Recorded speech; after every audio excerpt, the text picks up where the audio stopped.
这次其实真的这个是实弹嘛，那大家就看到实弹的确已经打到你的家门口了。福建的平潭打到新竹的南寮渔港，最近的距离有127公里而已。那它的射程有300公里，那它绝对可以覆盖。它在福建平潭的基地就可以直接打到这边来。那这个叫做远火，也就是说中共的就说远方箱型火箭部队。我坦白讲一句，我觉得这是非常大的警讯。多管火箭都是用打一个面，对不对？但是它今天都有带着 GPS， 已经不再像是以前大概打一个区域这样子，而且它的单价只是飞弹的1/10到1/20而已。好，观众朋友，今天节目一开始持续，我们要来关心到中国大陆的这一场演习，实弹演习。中国大陆24海里的实弹踩线，这一次也要特别来看北京火箭洗地来测试台湾，美国的部分失声成了最大的破口。今天3个火线话题，我们请来宾来特别帮我们做解答。第一个，这是被视为是史上最近的一次了，24海里的实战的射击，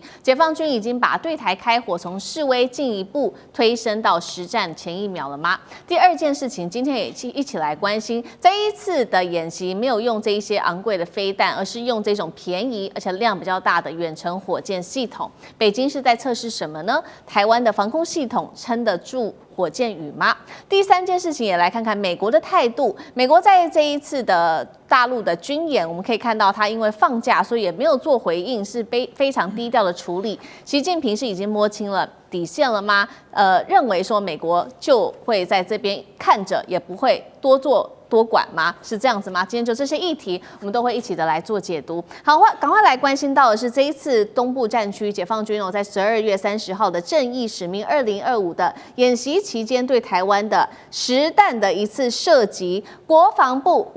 部已经正式的证实了，大概是27枚左右，落的点。他这边也特别提到，却是比较接近台湾的，也是我们24海里的里面，这是来自于国防部的最新说法，并且证实了是落在史上最接近台湾的地点。好，一共是2波的这个攻势，我们看到第一波是在早上9点的时候，一共是对台湾的北部发射了17多枚的。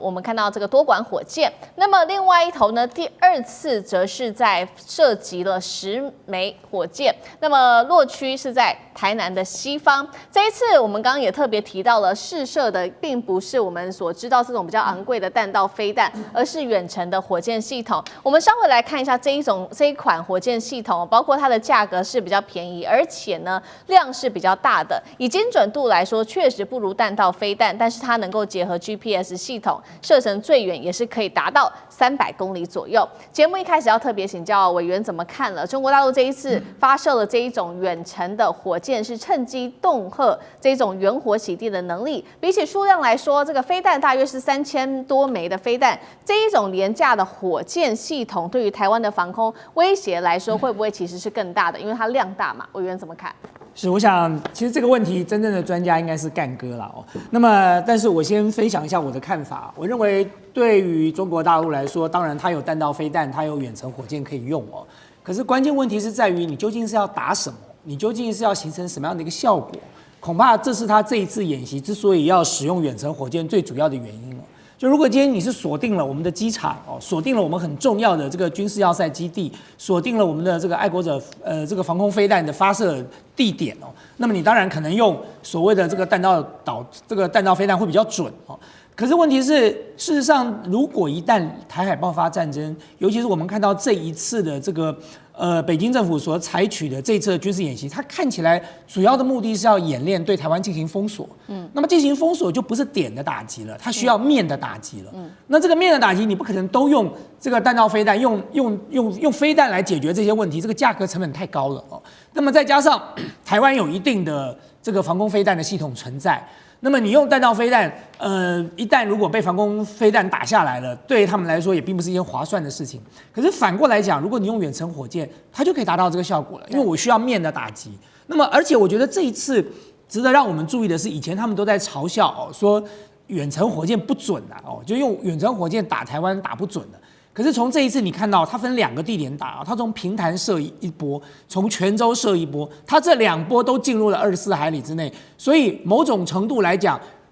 这2波所射出来的这个远程火箭都可以证明他们的精准度有大幅的提升了。那我说如果你是打面哦，跟打点不一样，点要非常的精准。可是打面来说你只要能够覆盖在这个范围之内，达到这样的这个打击跟歼灭的效果，你的功能就达成了。所以对中国大陆来讲，因为我有这么多廉价火箭，我有这么多这个远程火箭，我不用，我干嘛闲着没事杀鸡用牛刀，对你所有的目标都采取用弹道飞弹的攻击方式呢？因此，在这一次的这个演练过程当中，我认为它最主要要展示的就是告诉全世界，告诉台湾，告诉台独分子，我光用远程火箭就可以封锁你的港口了那么接下来，如果我再用我的弹道飞弹，那么就是要做精准的目标打击了。好，确实这一次国防部也特别证实说，是落点是史上最接近台湾的就算是靠的是这种火箭系统，那干哥又怎么看？只剩下24海里这一件事情，在背后的政治意义上，您要怎么解读？他这一次其实真的这个是实弹嘛，那大家就看到实弹的确已经打到你的家门口了。虽然我们可以看到说，从北方的那个17枚火箭弹这个火箭弹我要先介绍一下，它是什么？它叫做。它也可以称之为火龙火龙火箭弹。那端看它是携带什么样的那个装药来决定，最远可以打到300公里之外。大家知道说，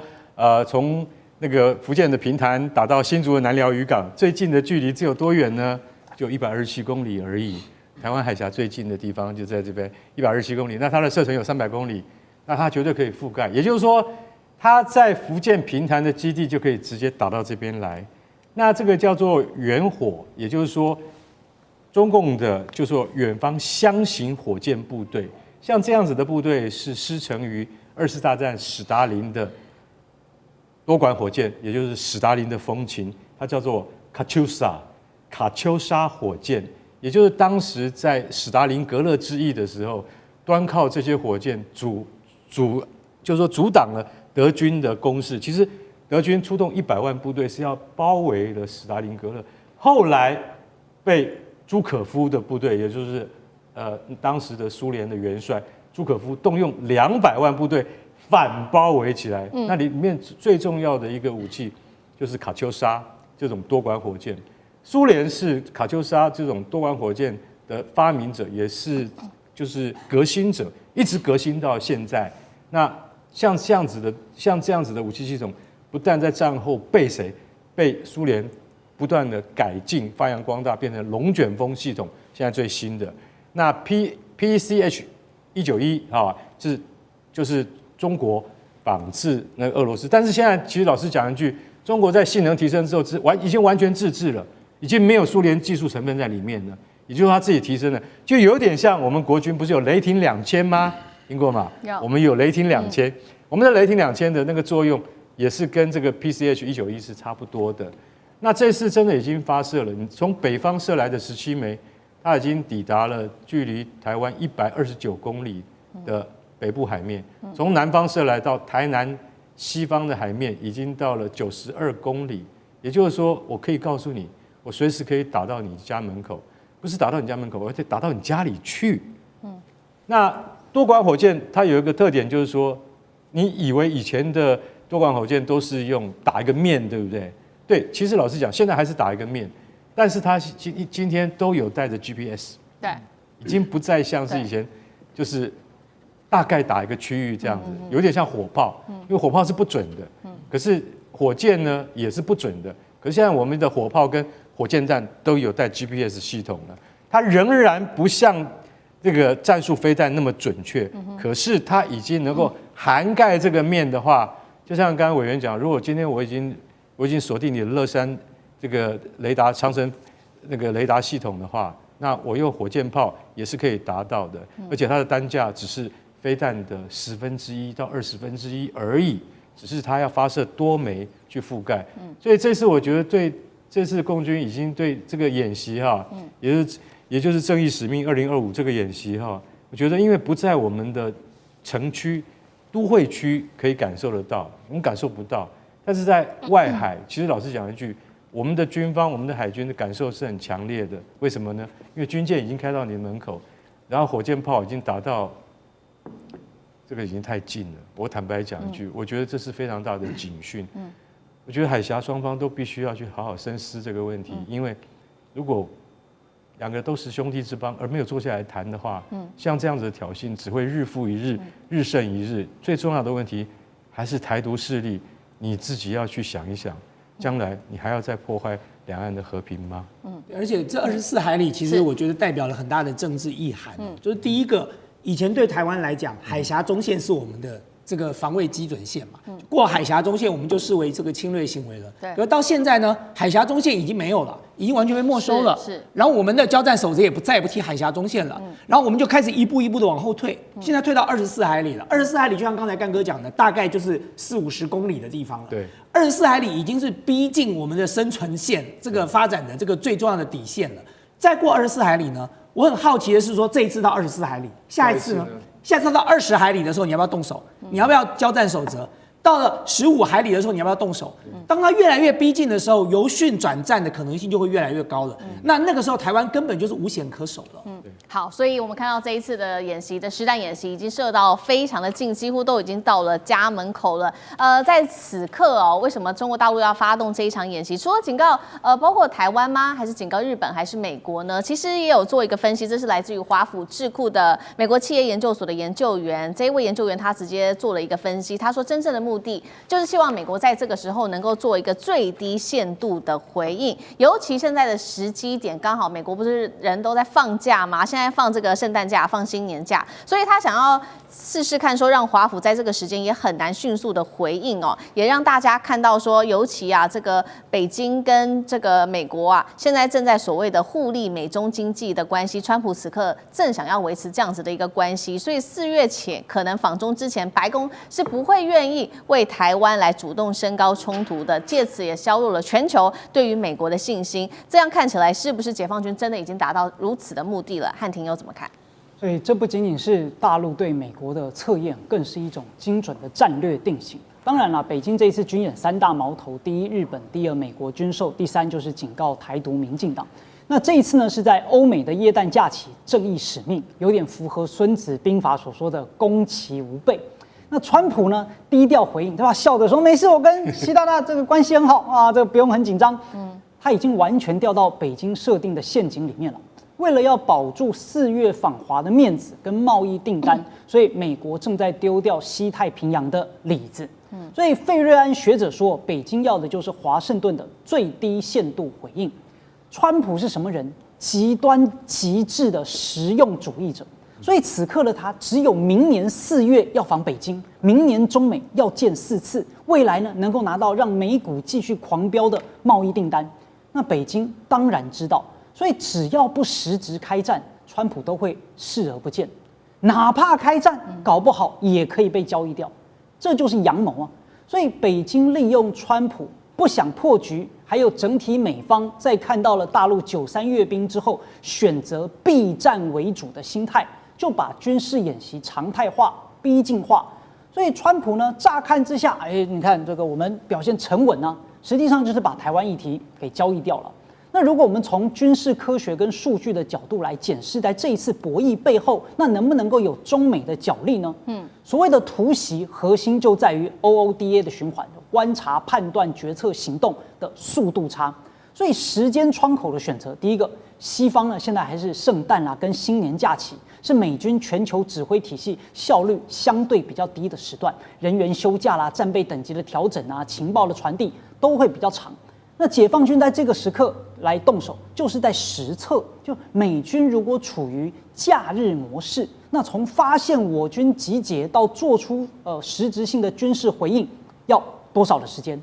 那第二呢，当大陆对我们拒止线的推进不仅呢是早就没有海峡中线啊，更是把实弹射击区就压到了24海里，就表示在对于台湾方面的这种常规导弹的飞行时间也被压缩到了3分钟以内，所以台湾的防空系统这几乎就没有留下一个很有效的拦截窗口。再来第三，为什么要靠各种的火箭雨呢？因为这也是展示背后工业生产链的肌肉，就告诉你这些东西我消耗得起，我生产得起。相较于你美国去提供给什么乌克兰大量的标准2、标准6导弹，你的库存回补期又长，不像大陆这种火箭弹，它就跟下饺子一样，你玩不起。所以川普的误判在呢，他用做生意的逻辑看天下，认为啊，你看这个没事，对吧？我能赚钱，双赢。但大陆下的是围棋。当极限施压成为常态之后，实际上台湾海峡的控制权就已经是北京说了算了。这么多年以来的军演，美方也从来没有靠航母，反而是什么呢？航母本来在附近，然后都绕跑了。所以北京呢，在4月之前也不需要翻脸啊，就只要在每一个关键时刻，让你美国多习惯一下军事演习这件事情，这样就好了。所以美国当然中了算计，而且他是心甘情愿的中计。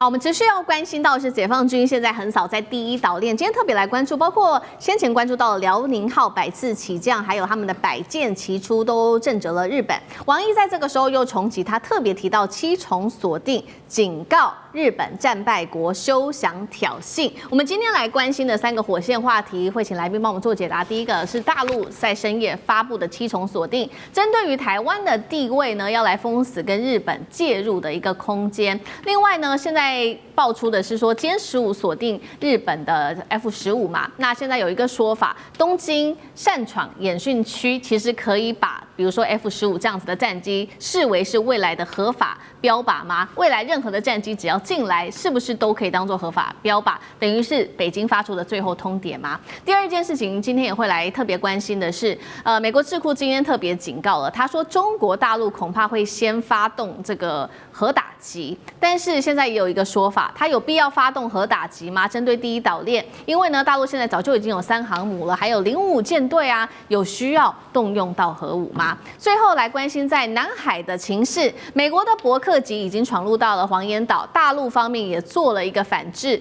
出动的是他的052D 跟054A 做夹击，中方封死，包括了在西湖入口这边实建立了它的控制区，南海局势是否会翻篇？今天就这些议题，我们都一起的来做关注。好，这个是中国大陆的外交部在半夜丢出的震撼弹，来看到王毅怎么驳斥高市的台湾有事就是日本有事论，他直接就是明确点出有关于台湾的地位是用7重锁定，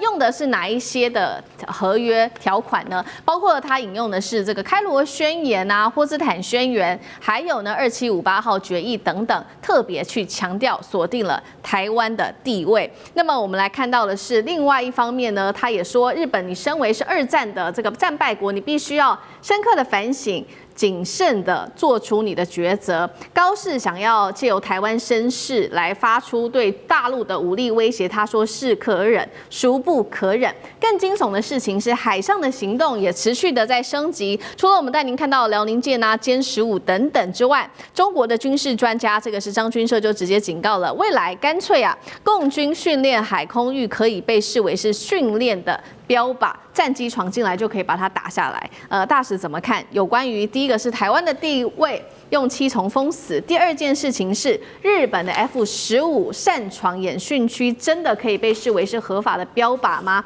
国际规则会容许吗？谢大使怎么看？这样好，这个王毅外长讲的这个7重封锁哈，事实上它都是有根据的啦。那不过就是说，台湾的地位啊，事实上哈，绝对是归还了中国的政府。在这个1945年是归还于中华民国的政府。那中华人民共和国1949年建立以后啊，它所建立的所有邦交国，那它都有一个台湾条款，都要别人承认啊，任何国家跟它建交，你一定要承认台湾是中国的不可分割领土一部分。有些就是直接讲中华人民共和国不可分割领土一部分。那1979年，中国大陆跟美国建交也是讲这一点，它中文解的就是承认。日本的话也是在它的建交这个共同声明啊，日本尊重并了解并尊重。所以就变成就是说，事实上这个台湾属于中国的这部分是毫不动摇的。而今天台湾还实际控制在两岸共属一中的一个中国政府里面，就是中华民国政府。为什么呢？因为中华民国它事实上跟大陆的法律关系来讲啊，我们是这个虽然这个现在政府提出一个什么互不隶属啊，可你要就从内容来看，两岸的这个中华民国是高度重叠，尤其在领土部分。领土部分，中华民国的领土宪法里面写，中华民国的领土从其固有之疆域，固有之疆域就我们过去连今天的蒙古国也是在我们这，也是在我们这个固有的疆域里面。另外一个，中华民国的内政部，很多国家你对你的疆域，什么叫固有的疆域？对，那要看内政部公布的地图。历来中华民国政府内政部公布的中华民国地图，都是把台湾放在中华民国里面的，而我们还有大陆的所有的领土，我们也没有放弃啊。对，所以就法律，我们今天王毅讲的是纯就是法律，我也就讲纯粹法律。所以呢，其实两岸政府是在这个主权，在这个是中华民国高度重叠的两部宪法。所以就过去很多学者就说两岸同属一个中国嘛，对不对？9·2共识就一中原则，就是因为有这个宪法。那这个宪法，大陆的宪法都有效，中华民国的宪法在台湾也继续生效啊。对，那我们在所有的这个跟我们有邦交的国家里面，我们也从来中华民国有说要放弃台湾吗？中华民国有被另外一个国家给取代吗？也没有啊。所以呢，这个台湾是属于中国的政府，这一点是法律上是不可置疑的。是不可置疑的。那当然，大陆讲了七个。那因为日本事实上它是无视中华民国的存在它是在1972年，他告诉中华大陆说台湾是属于大陆的，他是明白的。你去看他那个1972年的联合公报那个前言讲得很清楚。所以那个就是说法律的人他一定要很清楚。他说台湾是中华人民共和国不可分割的一部分。日本政府充分了解并尊重此立场，并严格遵守波茨坦宣言第8条的规定。波茨坦宣言的第8条规定就是承继之上的1942年的开罗宣言。开罗宣言里面讲得非常清楚，日本侵占中国的领土，满洲、台湾、澎湖要无条件归还给中国。所以日本在台湾的台湾，他已经把中华民国丢掉一边了。可是他说是属于中华人民共和国的。可是我们不管今天这个两岸是一个国共内战的一个延续。可是我们纯就法律来讲的话，我们必须说中华民国的宪法依然在中国的一块土地上生效，这块土地叫台湾。然后呢，这个里面的有关的这个台湾的地位更其中华民国从来没有放弃过台湾。除非有人要把中华民国推翻，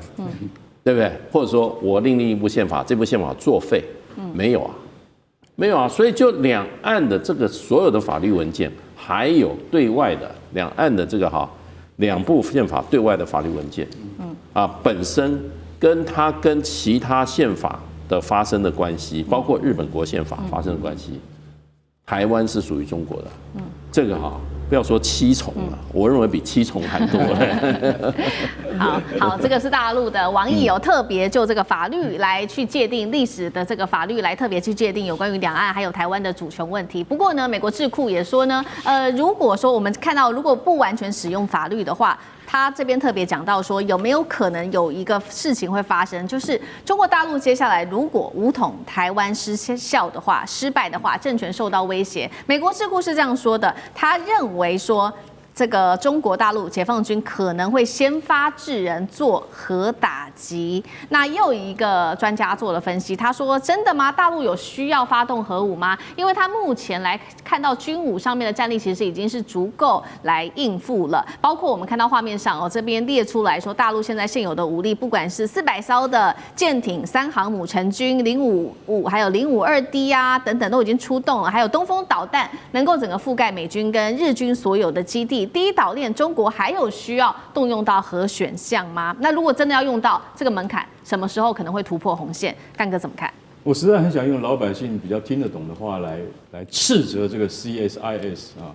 它是华府智库，叫做战略与国际研究中心，但他讲的话完全不是在专业领域里面讲的。他上个月就已经讲了，我有24个结果，我们经过这个推演，不是兵推哦，注意，不是兵推，他们推演出24种结果，就是中国犯台的话，只有2个结果会成功。啊，他当时就已经开始胡说了。他说，虽然只有2个成功，但日本一定会波及，所以说日本是可能会有事的。这就是高市早苗后来台湾有事论的根基，你知道吗？都是美国人害的，害高市早苗讲错话，所以到现在局势搞成这么不可收拾。然后最新的说法是什么？他说，如果中国为了先发制人的话，他可能会先动用核子武力。人类的历史已经告诉我们，我再三强调，核子武器不是随便说就可以动用的。不管乌克兰多么的在前线英勇抵抗，可是打到最后，就算是阵地失守，俄罗斯也一样没有动用核子武器。你知道为什么？因为这是触犯了战争罪跟人类罪的。除非2国真正交战，除非真的不诉诸核子武器而不能得到结果的话，其实通常像这样子的研判呢，都认为我们觉得像是打高空的感觉。那所以说，你说这个 CSIS 它为什么会下了这样的结论，我不能理解。绝大多数的专家都不会理解你会有这样子的推演，就说中国为了先发制人而先动用核子武器，动用核子武器的代价是什么？不用我们多解释。而且老实讲一句，中国现在的核子武力已经达到500枚弹头了，可以摧毁日本20次，还需要用到核子武器吗？那讲到传统武力，中国海军现在有400艘可以用作战舰的船，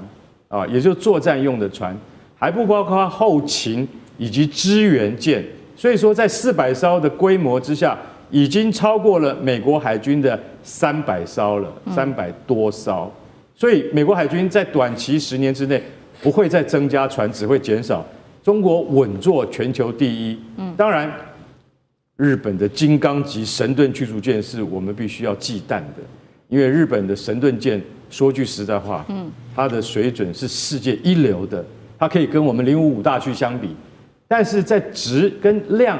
的日益悬殊之上，日本是没有办法遂行一场传统战争的，他没有这个能力，他也付不起这个代价，所以根本就不必谈到说中国需要使用核子武力，因为中国除了核子武力以外，还有刚刚说到的高超音速武器，光是东风17跟东风26这种高超音速武器就够日本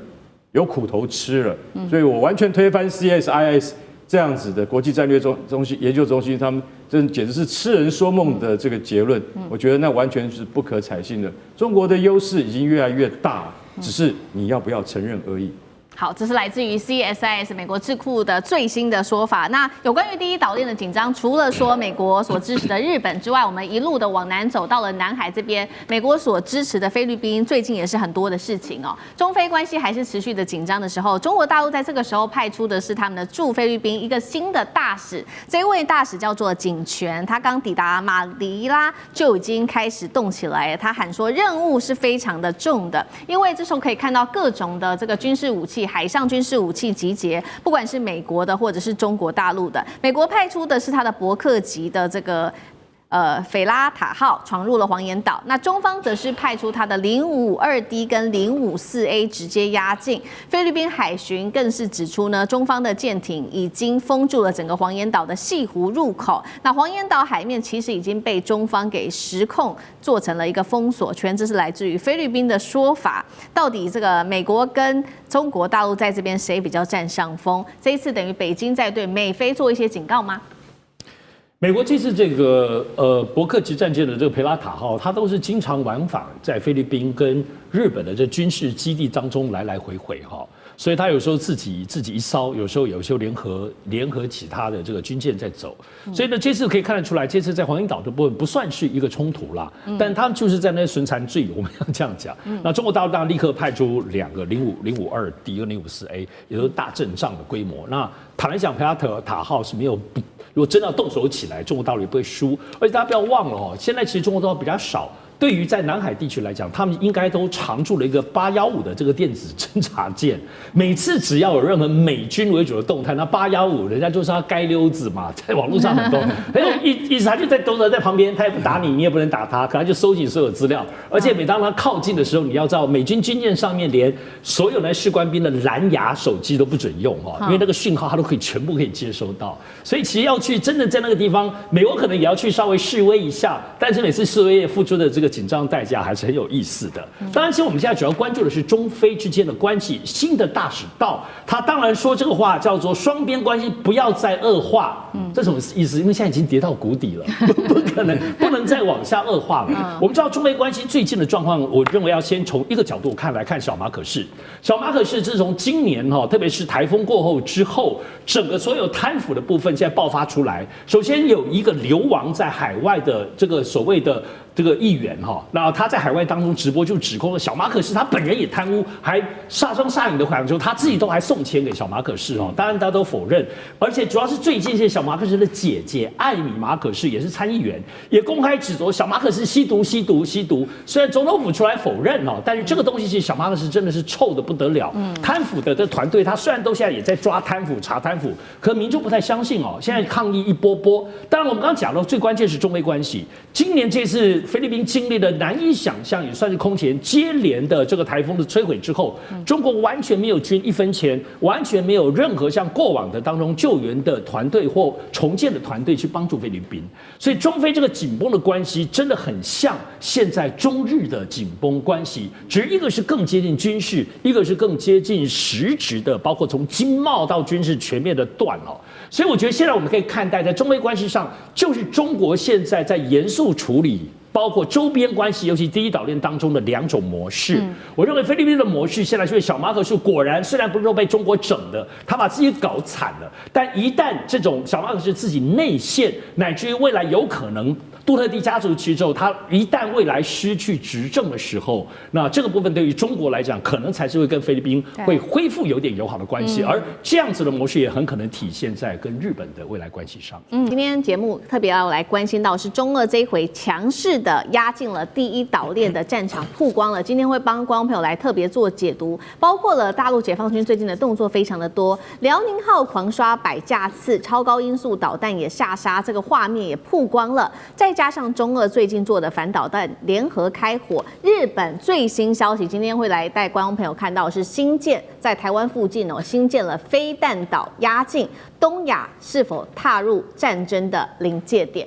今天会一起做关注。3个火线话题，今天请来宾帮我们做解答。第一个，刚刚强调的，除了辽宁号在外海做这种强度演训之外，还有高超音速的这个导弹画面也曝光了，是看到的是有垂直下杀把船的这个画面。北京秀军事肌肉是在对美日台发出警告吗？第二件事情，这个是最新消息，日本在台湾附近打造的飞弹群岛压到了中国大陆的家门口，从与那国岛一直到宫古岛全面武装，日本是想要嚇阻，还是把整个东亚有没有可能推向一条战争的不归路呢？最后来看到的是中国大陆在军事方面首次公开的氢弹投放，加上非核氢弹的威力，再加上中俄现在又启动了新一轮的军演，中俄军事同盟进入新阶段吗？今天也会来关心印太的军控会不会因此而不一样呢？今天都会一起的来做解读。赶快来看到，在这一场中日冲突之下，日本防卫省的最新示警，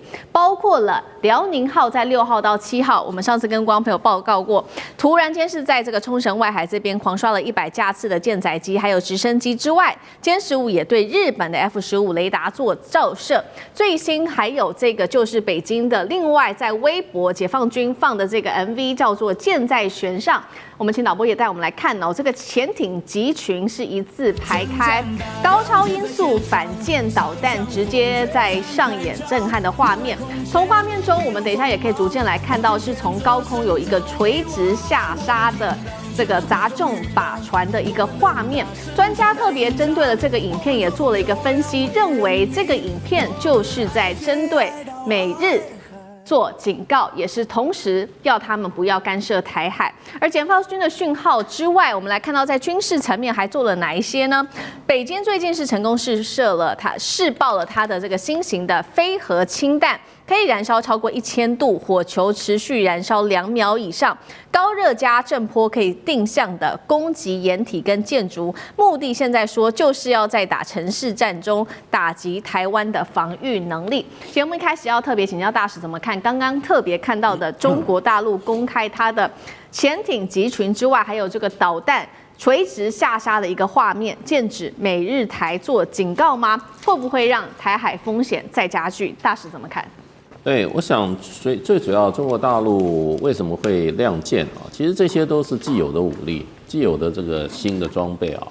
那你说中国大陆有70几艘的这个潜水艇啊，本来就是区域里面最强大的一支潜水艇。那它为什么要在这个时候啊，把它这个阵势摆开？这个在中国大陆军事术语叫亮剑。亮剑就是当受到威胁，或者说受到某种压力的时候，或者有一些关键时刻可能要发生，中国大陆会先把武器先亮出来。为什么？这个就亮剑就是让你评估，免得你会做错误的判断。也就是说，你搞不清楚中国大陆现在武力到什么程度，那就先告诉你，然后呢你自己评估，免得有这个武器，结果对方也不太清楚，或者说故意搞不清楚，然后呢做了一些挑战，然后发生冲突以后，那冲突一定会造成损失。所以大陆的战略是先让你知道我的武力在哪里，让你自己评估，让你知难而退啦。那我想它最主要还是针对日本，因为这个11月7号高市早苗的这个发言啊，那事实上的话是在承平时期对中国大陆，那么公然这个等于就是说要做出行使武力的威胁。那这个中国大陆事实上的话，当然就一定会强烈回应。另外一个就是说，对于过去其实从2016年就开始的日本的再武装，那到现在，那么高市早苗的极右势力上台以后，他不但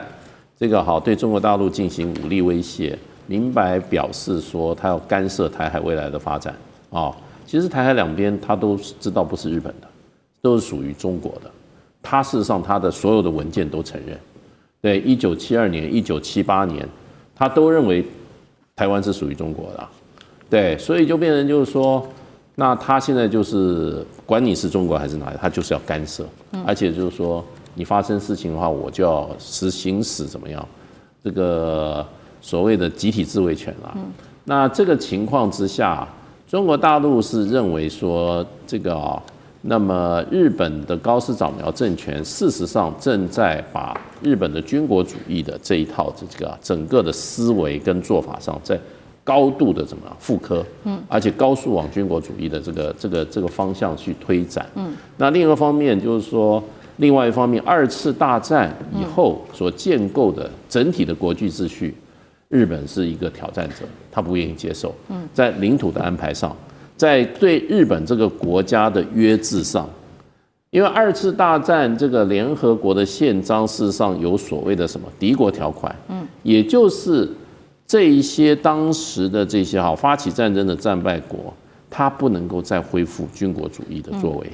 那德国不能恢复纳粹主义，日本不能恢复军国主义。如果恢复军国主义的话，敌国条款就说，那个时候的5强国家，联合国的5强国家，可以不经过所谓的这个安理会的授权，就直接对日本采取这个军事行动。所以这些情况之下，中国大陆最近就把它的这个高超音速武器，而且是对这个水面上的这个目标进行这个攻击的这样子的一个镜头就播出来，而且也很罕见的把这个潜艇浮上水面，一个舰队展示出来。那这就是亮剑，最主要就是亮给日本看，然后要震慑日本，那然后让日本知所节制要不然就是说，如果日本再往这个路上走的话，那未来跟中国大陆一定发生武力冲突。那么另外一方面，日本现在连非核3原则也都要放弃，对，那日本变成一个核武国家的话，那东亚就永无宁日了。好，现在整个东亚其实陷入在蛮紧张的一个态势当中。日本它这个时候亮剑哦，刚刚提到了嘛，高超音速武器还有他们的潜艇之外，其实呢，东京这个油门持续的踩下去，让日中关系哦，现在被预估是跌到了10年来最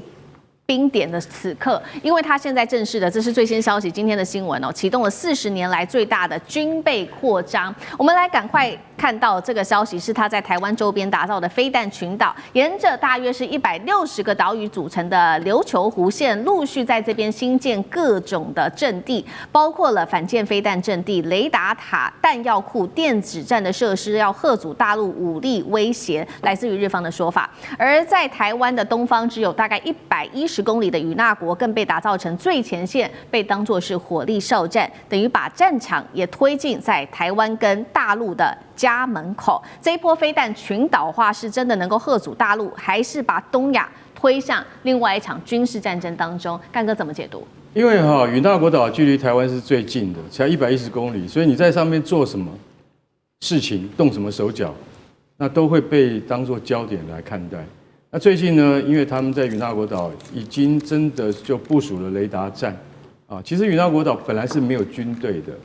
但以现在严格来讲的话，也不叫有军队。他们的那个海军陆战队最多是部署在冲绳，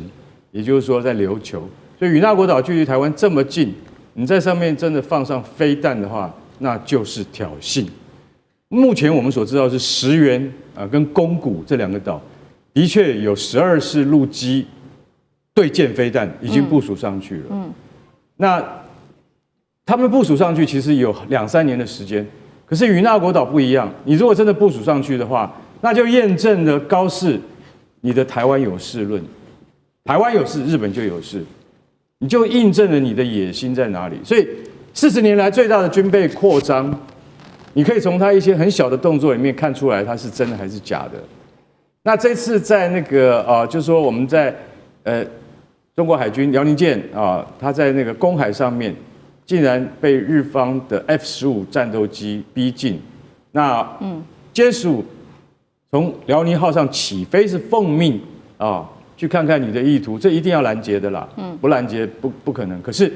通常以前我们在看美俄在冷战时期的北冰洋的对峙，苏联的轰炸机飞过美国航母舰上空的话，通常是不会开照射雷达的。那中国这次就很果决，开了照射雷达，就我告诉你，我已经照着你了可是开照射雷达到了开火控雷达还是一段距离。就算你开了火力控制雷达之后，还没有按下按钮，那就是第3步。所以说，从照射到开火控到真正发射飞弹，其实还很遥远。所以那是一种自卫、宣示自卫的一种权利。所以我觉得这次这件事情一直没有办法平息下来的原因，就是说日本认为他们受到了挑衅，可是中国不是这样想。我在公海上面演习，你的飞机靠近我，虽然你的战斗机也是在公海上，但是这绝对是挑衅行为。那日本说不是你先挑衅，没有关系，各说各话。但是我可以告诉各位，这就是在测试对方的能耐跟底线。如果一旦一天有事的话，那就可以知道谁的反应比较快。那与那国岛，老实讲一句，是我们注意的一个焦点，就是说，再过个几个月，他们对于它的防御跟攻势的加强，是不是正如中国的观察家以及台海两岸的观察家所预判的？他会把什么？他可能还会把对舰飞弹移到这个陆地上面去，到岛屿上面去。还有，他可能派真正的警卫团，也就是说，那个都是由陆战队构成的。如果真的派上去，哪怕是一个排或半个营都可以的话，那我可以告诉你，这件事情是绝对不会降低温度的，反而会使中日关系更加紧张，是我们接下来观察的重点。好，我们会持续的关注在这个第一岛链，因为中日冲突而持续扩大那其实呢，不只是影响的范围是到中日而已，现在持续的扩大，许多国家也被拉进来，包括了在俄罗斯因为力挺中国大陆，所以呢，其实这两个国家举行了军演，启动的是第3次的反岛联合军演。那官方有特别定调说，这个没有针对任何国家，包括了第3方那美国，我们来看看美国的态度呢，现在是如何？美国在这个时候敏感时机，突然间战略态度改改了一个方向。最新修订的是他们的国家安全战略，而且比较特别的事情是不再把俄罗斯列为直接威胁了，是有意图要跟俄罗斯来做合作。那川普也把战略重心拉回到西半球，以美国防卫本土为优先。民主党当然就大骂川普了，他说他削弱了美国影响力，助长中国大陆跟俄罗斯。一方面是中国在这边氢弹上面的投放，另外一方面还有中俄的军事同盟，是不是进入到新的阶段了？对于全球这个区域安全的冲击，上志哥又怎么看？美国这次这个所谓的安全战略的这个白皮书发布，它当然真的是对于美国长久以来的这个全球观，它还是有很大的调整。当然，特别大家关注到说，美国跟俄罗斯以及美国跟中国之间的关系。那在此延伸之外，也不得不说，在俄乌战争之后呢，中俄跟俄罗斯的这种紧密，所以无上限，包括中俄的所有历来签订的这些高峰的所谓的全方面的这个合作是难以想象的。我想其实尤其体现在最近对于日本这个部分，前阵子我们看到说中国方面公布了这个过去的这个氢弹是一个历史性的这个当时氢弹的这个试验的画面。对，那因为其实中国大陆有很多的包括核弹的试验，其实都没有公布。作为一个无论是在情报的机密上，或者是说也不想引起全世界很多的敌对或恐慌。但是呢，这次披露这个历史性的，虽然是个老的氢弹，但是我想它最重要的重点，它很明显它是直指对于日本的压力。现在对于中国大陆的很多有关军事的消息的散布，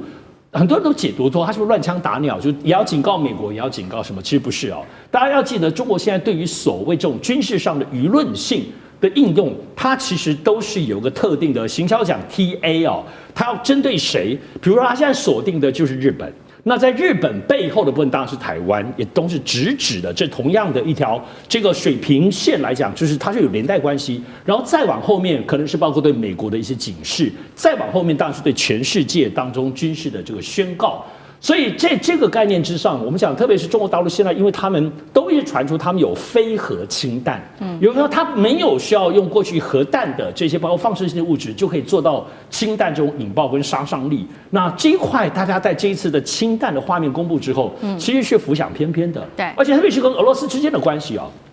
当然我们知道中俄关系的紧密，我们特别要看一下。在今年的部分，因为9月上旬，也就是才1个多月前，俄罗斯已经正式由他们的第一总理丹尼斯宣布说，他们要把手上当中对于宽体客机的重引擎，也就 PD-26，那这个部分是现在中国大陆做不到的就未来要做 C929。这个重引擎发动机要整个包括它的复合材料，包括它的发动技术，要全部都要卖给中国。你要这个东西其实对于中国，我们知道中国现在确实在军事能力上当中，很多发动机自己做得到，可是，在航机上，因为它的思路跟流体设计不一样，俄罗斯把最重要的东西，包括它未来研发的东西，都要跟中国分享。所以我们可以看到中国跟俄罗斯之间的这个紧密关系，从这个点我们去看出。而且不得不说，这是日本引起的争议当中最快出来指责日本，而且就历史的这个罪人的定位来指责，就是俄罗斯。所以特别是在北方四岛的部分呢，其实俄罗斯也你说配合中国吗？有很多的部分的军事的这个巡演，所以对于日本在北方四岛、北海道之外，也有产生具体的军事压力。所以这军事压力，中俄现在确实是在日本的北方跟日本的西边在黄海地区来讲，这个夹击的力量确实比较重。观众朋友，今天我们会节目持续的来关心中日的战机，这一回真的是擦枪走火了。现在说距离战争只剩下最后的一步了。日本跟歼辽宁舰现在被爆出是装无辜吗？解放军则是不忍了，开始有了大动作。今天我们会一起的来做解读。3个火线话题，今天会请来宾来帮我们特别做解读的。中日这一回的战机死亡凝视时间高达了31分钟，大陆火控雷达这一回锁定的日本。F-15这一次可以说是距离开战只差最后一根扳机了吗？第二件事情来关心的是，大陆的辽宁舰百次的起降，宫古海峡的空域也被逼到了极限。日本现在说了，中国大陆你在挑衅，日本则是回说是日本你跟监滋扰。到底这一场这个事件谁在找战呢？最后面来关心到的是高市早苗挑明的台湾有事等于日本有事之后，说了这份言论遭到了言论跟军事上面的双重击杀。但是本来以为美国会驰援的川普，至今却是沉默不挺日本。今天我们来关心的是，盟友是瞬间消失了吗？来自于美国的帮忙，日本会不会被迫独自要面对中国大陆？今天都会一次的就这些议题来做解读。我们来赶快关心刚刚特别提到的中日离开战，真的只差最后的一小步了吗？最新消息，赶快来看到是日本的防卫大臣小泉进次郎突然间在这一天是7号的凌晨召开了紧急记者会。小泉进次郎是这样说的，公布了一场在冲绳东南方的上空发生的这一场危机，罕见的主动公开，他说是在冲绳外海上空，而且是濒临战争的一个事件。赶快来回顾当时发生这件事情的整个状况，是在12月6号的16点32分到35分之间，辽宁舰起飞的这个歼15对执行紧急升空任务的日本 F-15进行了这个是火控雷达的照射。紧接着非常的紧张18点37分到19点08分这30分钟，又对另外一架的日本 F-15也遭到了火控雷达持续的来做锁定。大家在关心说火控雷达到底是什么？等一下我们也会请专家来做解读。简单的来说，就是战机已经瞄准准备开火的一个重要信号了。就像我们比喻这个电影《捍卫战士》里面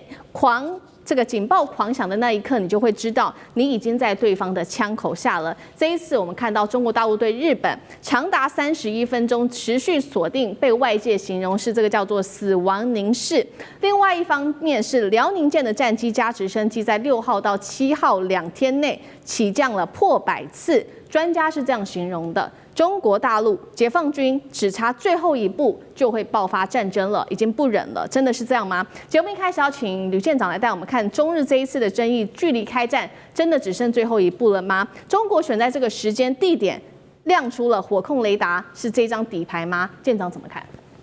究竟什么是火控雷达？它其实就是射控雷达。那它的英文叫做 Fire Control Radar， 所以你要翻译成射控是 OK 的，你要翻译成火控，其实更贴近美国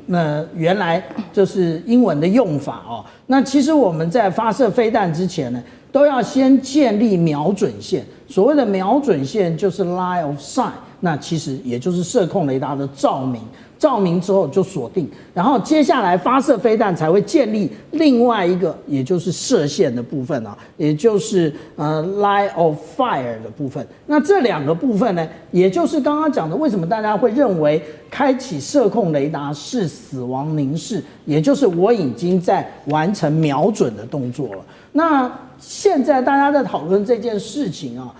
不过我们要先想到一件事情，其实一般来讲。无论是海军或空军都不会任意的开启射控雷达，为什么？因为其实现在所有的无论是载空机或者是水面的舰艇，它都有非常多的这一个有关于无线电的接收装置，你只要一发射一锁定的时候，其实你的电磁参数也就暴露了。那如果说我们看到这一次的这个位置如果按照这个小泉他宣布的这个，也就是防卫大臣他在开记者会的时间的话，应该是在这个转向往东北的方向。为什么？因为其实我们看到它这个辽宁舰，它穿越宫古海峡往东南，这个都是经常发生的事情。但是唯一不同的，也就是它这一次，它在这个冲大东岛这一个以西的位置，它就已经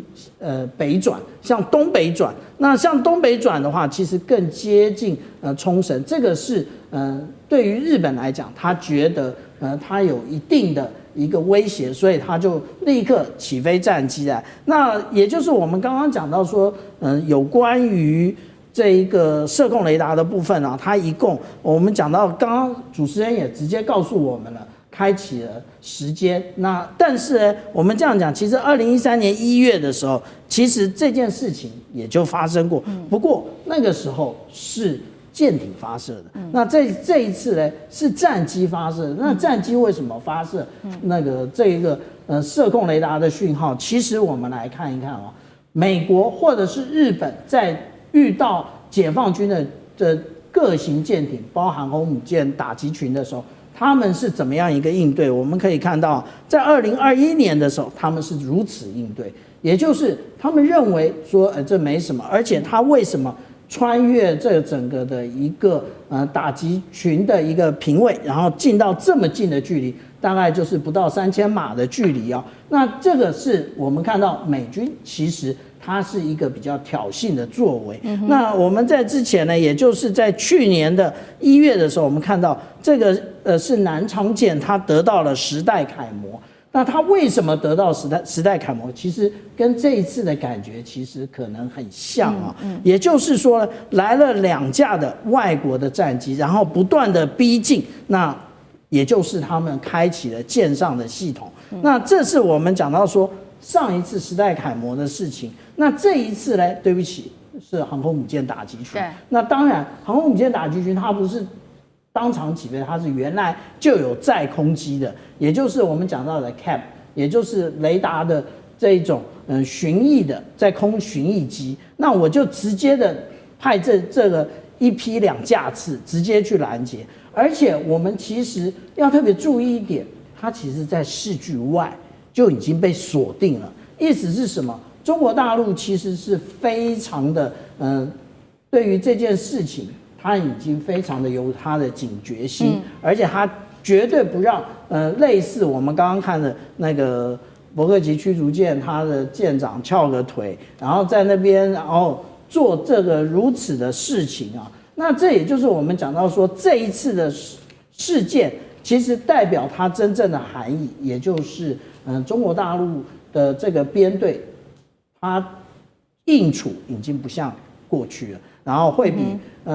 比以往来的更为强硬。好，中国大陆已经蓄势待发。那针对这一场战事，有人说是不是一触即发？现在双方中日双方则是互控，是你先挑衅的。我们来看到大陆方面说什么，还有日本方面又说什么。先来看到日本的小泉进次郎是立刻痛批说，中国大陆的动作是极度危险的。那首相高市早苗也强调说，我们冷静，但是会坚定的来应对。外务省也直接就召见了中国大陆的大使来强烈的抗议。中方的国防部长张晓刚则是强烈的反击，他说：“我们辽宁舰在这个宫古海峡以东训练是符合国际法的，日本你才是恶意跟监。”然后也指控日方多次的派他们的 F-15来闯入演训区，痛骂日本是贼喊抓贼。倒打一把，这个辽宁舰百次的起降，中国大陆跟日本现在互相在痛批对方，到底是谁在挑衅？委员怎么解读？不能那么单纯的从挑衅或者反挑衅的角度来看，双方面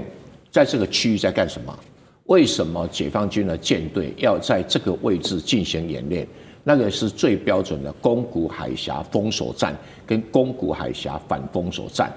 这个宫古海峡，如果先从日本要封锁宫古海峡这种意图，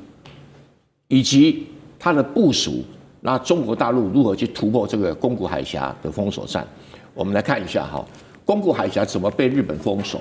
宫古海峡的位置大概就是在应该在这里，这是宫古海峡的位置在这里，在这里。然后以日本可能部署的提防导弹，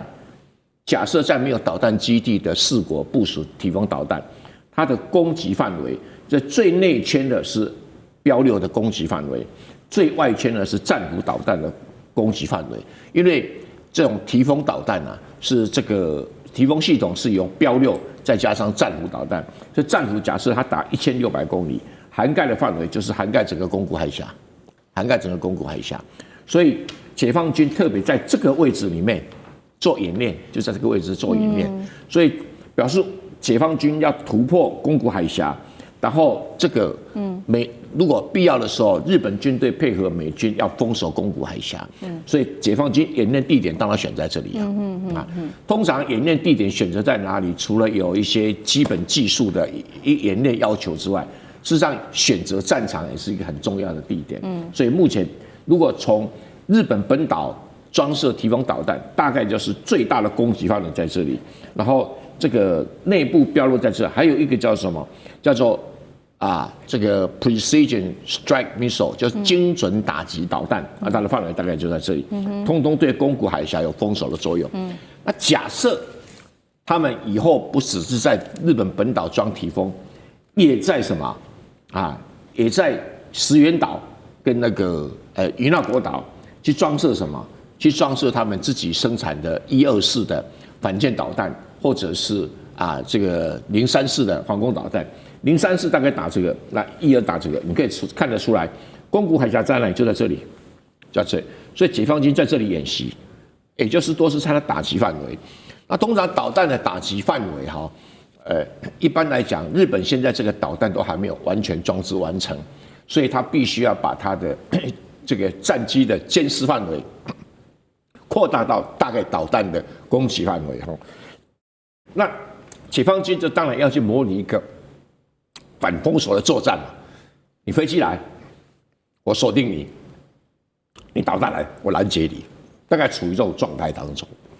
但是如果说中日紧张，我们可以说其实也早就已经不是第一次了。我们先来看到辽宁号它在冲绳的外海训练，刚刚提到了，其实我们从过去历史上面也可以看到一些的迹象。在今年6月的时候，其实大陆甚至派出了它的辽宁舰跟这个山东舰双航母在同一片海进行这个大规模的演练。那日本自卫队也是一路跟监，但当时呢，虽然有这样子的事件，但是双方的关系毕竟没有这么紧绷，所以还算克制，这事件就这样子过了。那这一次就是因为这个首相高市早苗他拒绝收回台湾有事等于日本有事，所以爆发了这样子的一个重大争议。现在让日本最心寒的是，原本呢，川普看起来他已经表态说会出面挺日本，但是在这件事情发生之后，只有国务院的社群贴文一句话而已，而且没有任何的联合声明，甚至是没有强硬的表态。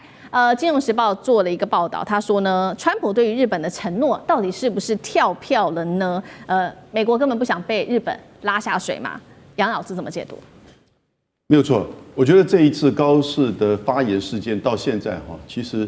已经，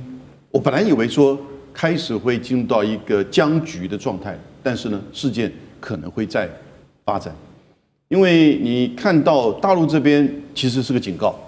这是警告你飞得太近，也警告你高市不撤回，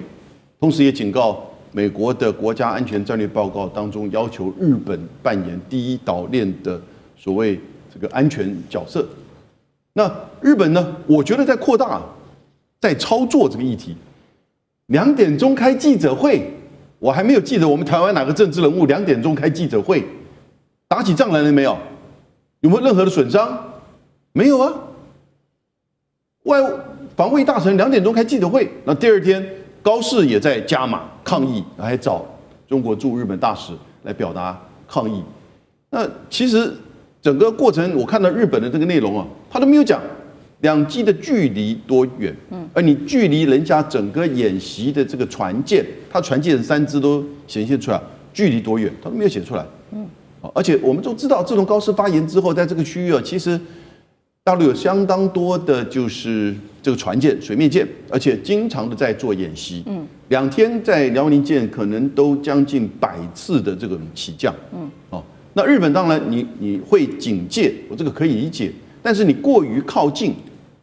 当然要受到警告。不要忘记，去年7月的时候，日本有一艘驱逐舰叫梁越号，它跑到浙江